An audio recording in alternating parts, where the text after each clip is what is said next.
बना था जहाँ के नियम कायदे कानून कुछ अलग होते थे। इस जेल के कैदी डेली अपने घर से बस्ता टांग के यहाँ पे आते हैं दिहाड़ी करने। कई माँ बाप उनके बच्चों को खुद इस जेल में फेंक के जाते हैं ताकि उनका बच्चा जिंदगी में एक सक्सेसफुल दिहाड़ बन सके। दरिंदे रोक दे बच्चा। मैं अपनी दिहाड़ी करने वैन से जाता था। हमारी वैन वाले ड्राइवर का नाम था भैया जी और उसकी वैन का नाम था मैजिक, जिसका हर दूसरे दिन टायर पंचर हो जाता था। बच्चे लोग स्कूल जाके पढ़ना सीखे ना सीखे टायर पंचर बनाना जरूर सीख जाते थे। लेकिन भैया जी से मेरा अलग अटैचमेंट था।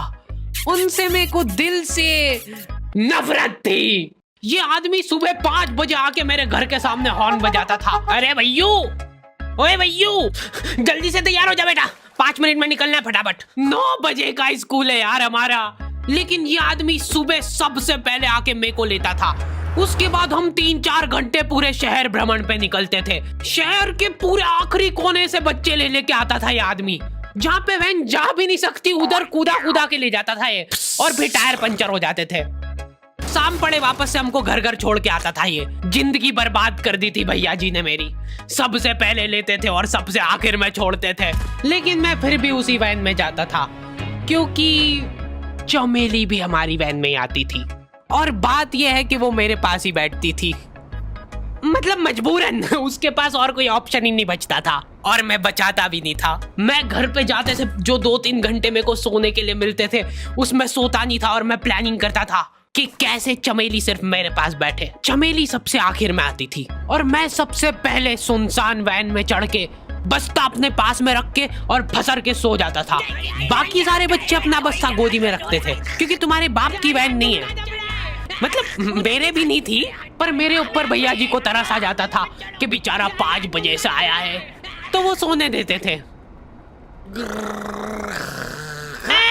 अरे कैसे चला रहा है ये गाड़ी? रुक जा, गाड़ी चलाना नहीं आती क्या? देखो, आदमी इतना तभी चिढ़ता है जब उसकी जिंदगी में कोई लड़की ना हो। नहीं है ना? नहीं, मैं समझ सकता हूँ लड़की ना होने का दुख दर्द। मैं भी किसी जमाने में लड़कियों की तलाश में गली मोहल्ले भटकता था।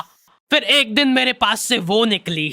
जैसे ही मैंने हैपन खोल के देखा उसकी आईडी मेरे फोन पे चमक रही थी।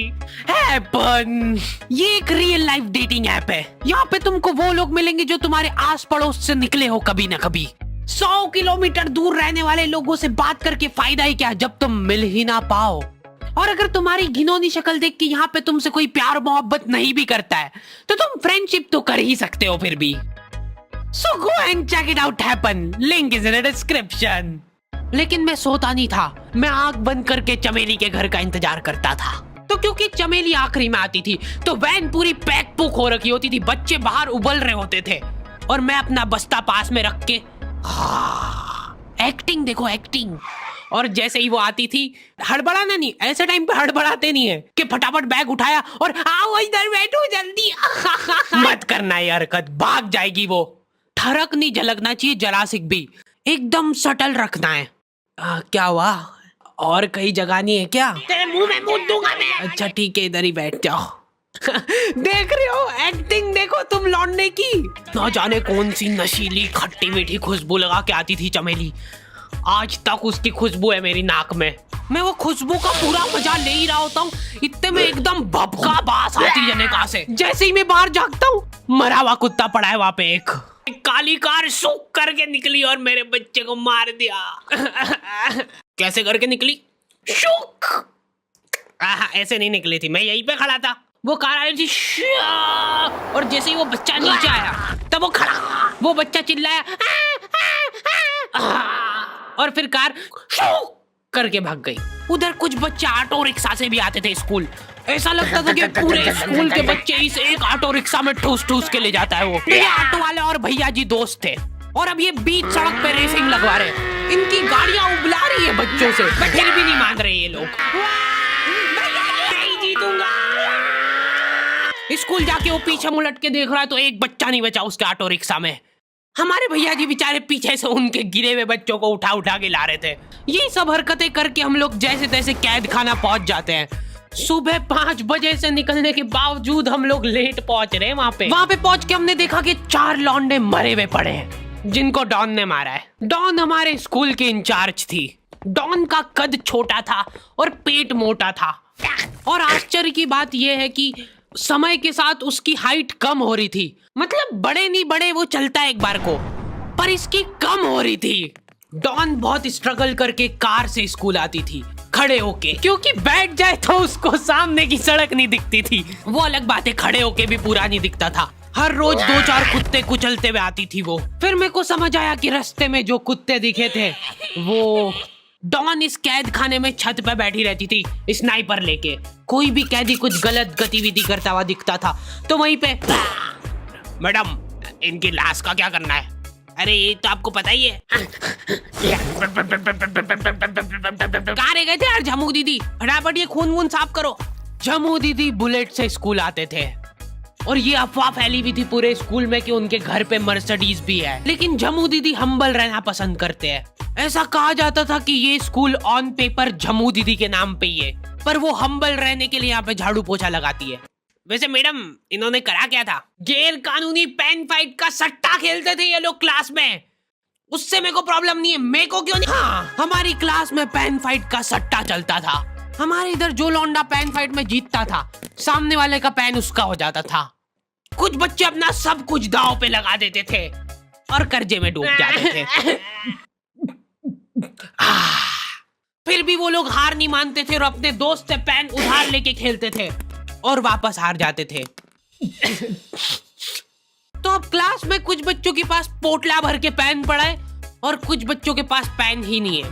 पेन इस कैद खाने की करेंसी थी, जिसके पास जितने महंगे पेन वो उतना रईस। यहाँ पे ब्लैक में पेन इधर उधर होते थे। नॉर्मल लोगों के पास होते थे 5 रुपए वाले जीफी जेल, जो कि तुम एक पन्ने पे लिखोगे तो पीछे 10 पन्ने तक छप जाएगा। और उनसे भी गए बीते लोग होते थे जो 3 रुपए वाला यूज एंड थ्रो लेके आते थे और उससे भी उनकी अच्छी राइटिंग आ जाती थी।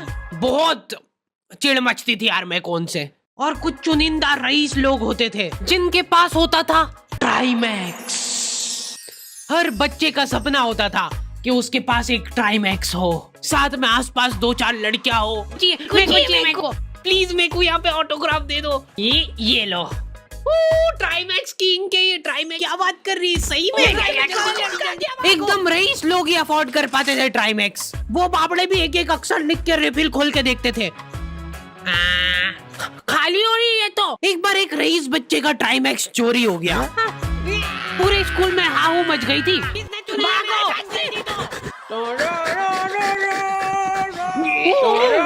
देखो, उस दिन हमको पता चला कि वो आदमी दौड़ भी सकता है। हमारे स्कूल में कुछ भी कांड हो रहा है, ये आदमी सबसे पहले दौड़ के आएगा, पूरा बैग खोल चोर, और बच्चों के बैग चेक करेगा। स्कूल वालों को भी इसकी सैलरी देते वक्त सबसे ज्यादा आखरती है। सैलरी किस चीज की? इस आदमी की शक्ल देख के ऐसा लगता था कि ये स्पोर्ट्स की आड़ में वैन वालों के साथ मिलके बच्चों की स्मगलिंग करता है। इस महान आदमी का नाम था भूषण। इसने अपनी जांग पे टैटू करा रखा था, भू अलग जांग पे, सड़ अलग जांग पे। सर कल से खो खो खेलने के लिए कितनी बजे आना है? वो तो बैग चेक करा पहले तू। इन्होंने पूरे कैद खाने के कैदियों को लाइन से खड़ा कर दिया है। पेन हमारी क्लास के बच्चे का गुमा है और पूरे स्कूल में ढूंढ रहे हैं लोग। आखिरी में पता चलता है कि वो बच्चा घर पे भूल के आ गया था उसका पेन। सॉरी बेटा, एक फेट में मुंह देगा।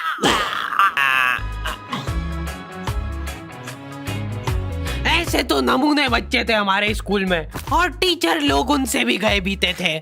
हमारे स्कूल में टीचरों को उनके नाम से कोई जानता ही नहीं है। बच्चों ने उनकी हरकतों के अनुसार टीचरों के नाम रखे हुए। हमारे इंग्लिश वाले टीचर का नाम था छोटा भीम। इससे चिड़चिड़ा आदमी मैंने आज तक नहीं देखा। छोटा भीम की हॉबी थी लड़कों को कूटना। उस बेचारे की हाइट छोटी थी तो बच्चे के मुंह तक उसका हाथ ही नहीं पहुंचता था। बेचारा उचक उचक के मारता था, फिर भी कमर तक ही हाथ पहुंच पाता था उसका। एक पॉइंट पे मेरे को ऐसा लगने लग गया था कि उसको सैलरी लड़कों को कूटने की मिल रही है। कभी किसी बच्चे को बहुत ज्यादा मार दिया, घायल हो गया वो बेचारा, ये लो आपका एक्स्ट्रा बोनस। होमवर्क तुम्हारा बाप करेगा क्या? सर मेरे पापा मर गए थे। तू भी मर जा। ये लो। अरे वाह, नहीं चल रही, सांस तो नहीं चल रही है। हाँ कंफर्म मर चुका है ये। ओह ये लो आपका प्रमोशन हो गया है।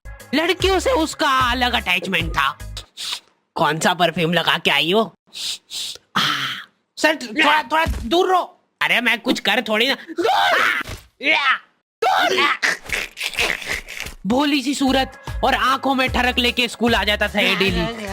So this means that he will jump over it and then he started. ये आदमी इंग्लिश को इंग्लिश में ही ट्रांसलेट करके चल जाता था हमारी नंगी आंखों के सामने। इधर वॉशरूम में मौत का नंगा नाच मचा रखा था लॉन्डो ने। 4 लौंडे दिन भर वॉशरूम में जाके खड़े हैं, कुछ भी नहीं कर रहे वो लोग वहां जाके। उनको बस मन की शांति मिलती है वहां जाके। अगले दिन उन चारों ने प्लानिंग करी, कुछ तो प्रोडक्टिव करते यार वहां जाके। अगले दिन वो सब पानी की बोतल लेके गए। अब वो पानी पी पी के हाथों हाथ मूत रहे हैं। और ये टीचर लोगों को प्रॉब्लम क्या है, बच्चे अगर वॉशरूम जा रहे हैं तो एक गया है तो अभी दूसरा नहीं जा सकता है। क्यों? तुम्हारे घर की लेटरिन थोड़ी ना है वो कि एक टाइम पे एक जना यूज कर सकता है। मान लो वो 2 जने अगर वॉशरूम में मिल गए तो वो क्या कर लेंगे ज्यादा से ज्यादा? भाई यहाँ का बल्ब निकाल लेते हैं ना। हाँ निकाल लो, फीस भरी है अपन ने। लॉन्डो को ऐसा लग रहा है कि इन्होंने फीस भर के पूरा स्कूल खरीद लिया है। 10 लॉन्डे कॉरिडोर में छाती चौड़ी करके चल रहे हैं प्रिंसिपल के सामने। प्रिंसिपल को इग्नोर कर रहे हैं ये लोग। इनको ऐसा लग रहा है कि इन्होंने फीस भर दी है तो प्रिंसिपल इनके पैर पड़ेगी। उनमें से आधों ने फीस भरी भी नहीं है। हमारा स्कूल बिल्कुल सेफ नहीं था। हमारे वॉशरूम में चोरियां हो जाती थी यार। बल्ब चोरी करने के बाद सब लोग अंधेरे में मूत रहे एक दूसरे के जूते पे। उधर कर। उसके बाद पूरे वॉशरूम में कुछ दिख नहीं रहा है चोरी करने का। तो ये लोग हाँ नल उखाड़ के ले गए। नल कौन ले जाता है? कभी वो मछली वाले साबुन चोरी हो जाते थे, कभी ये फिनाइल की सफेद गोली को माउथ फ्रेशनर समझ के खा जाते थे। भाई इसको चबा मत, इसको चूस, ज्यादा देर तक चलेगी ऐसे। ठंडक हो रही भाई, ठंडक।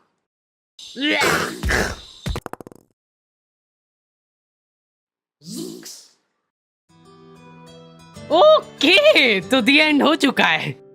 होपफुली तुम लोगों को ये वीडियो पसंद आई होगी। अब कोई भी रोएगा नहीं। किधर गया? वो मर चुका है। लो भाई तुमको जो चाहिए था ले आया हूँ मैं। अपने दोस्तों को ब्लैकमेल करो उनकी गंदी फोटोज दिखा के कि उनको ये वीडियो मजबूरन देखना पड़े। बाकी अगर तुमको इसका सेकंड पार्ट चाहिए तो 2.5 लाख लाइक्स कर दो फटाफट।